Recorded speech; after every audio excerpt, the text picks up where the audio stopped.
In today's video, I'm going to show you how to set up the anti-lag on this K20A3.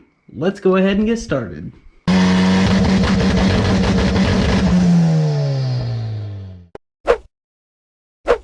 What's going on, everybody? Welcome to Texas Honda Channel. If you're new here, definitely click that subscribe button. So on the K20 swap Mazda truck, we're doing launch control stuff right now. So I want to give you guys a quick rundown of what's going on. I'm actually going to be making a plate for the Hondata as well. It's just going to be a metal plate that goes across so that I can bolt it all down really nice and secure, and people can have their feet here and it not hit the computer. I had it under the carpet, but I didn't want it getting wet and corroding. If any water splashes under there, I had one of these little silica gel packets in there to make sure the moisture didn't happen. But anyways, with that being said, I want to give you a rundown. We've got a toggle switch that I just put here, just drilled a hole, got access to it through back there. There's just 2 prongs on this toggle switch, so it's on off just like that. We go ground on this side. I'm going to be using connector E29. It's a service connector. It's back here. And count on the back side.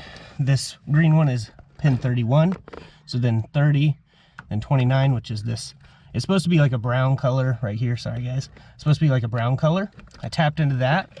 One wire goes right from there directly to the switch, and then another wire from the other side of the switch runs to this ground up here, and it grounds out. So basically it's a ground, so you'll ground the toggle switch on one side and the other side will go to the service connector. So right here we have SCS. I'm just showing you the sensor. When I turn the toggle switch on, it activates the SCS light right there, as you can see. So that means launch control will be activated off of a toggle on this particular setup. We have the launch control setting set at 5,500 for the fuel and ignition retard activation. And launch control limiter is at 5725. Maximum speed, you want that real low. With this particular setup, I have it set at 55 miles an hour. But if you're using a normal vehicle with the actual speed sensor, which mine doesn't have, you want that around 2 or 3 miles per hour. And fuel enrichment, I have 120 units and -30 on timing. And yeah, it's definitely pretty rowdy, so I'm gonna go ahead and show you what it sounds like. Okay, this is with the electronic dump closed, so it has the sleeper exhaust. We got the switch on. We'll start it up and do a little launch rev, then we'll open the dump and do a dump rev.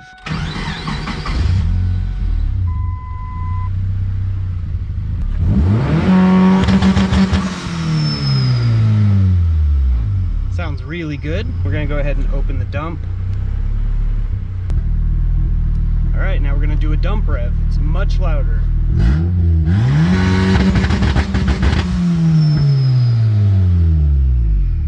And it definitely works because the boost was building up. I'll do it one more time real quick.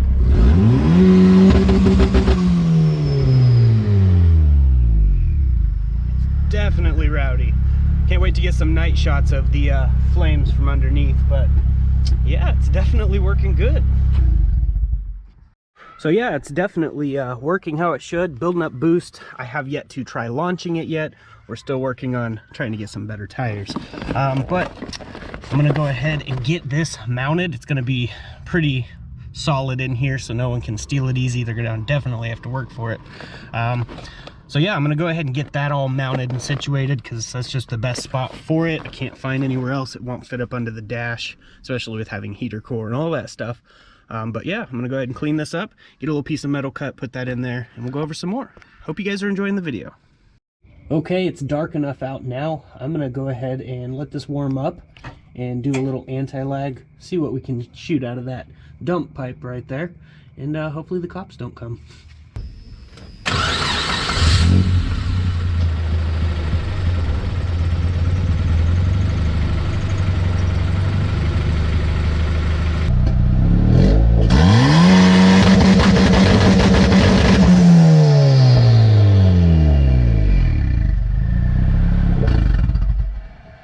Okay, this thing is definitely loud. I had to close the exhaust up and put it in the garage. Hopefully the police don't show up. That was definitely a lot of loud booms. Definitely louder in person than on camera for sure.